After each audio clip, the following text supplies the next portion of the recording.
చెప్పే మాయ మంత్రం కథ కదే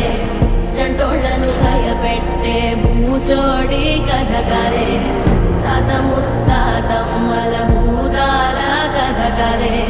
విక్రమాదిత్యుడు చెప్పిన వేదాళుడి కథ కదే దీపము నుండి దెయ్యం వచ్చే అల్లావుద్దీన్ కథ కదే ఇది ముడత చర్మం ముసలి చెప్పే కథ లాంటి నిజమే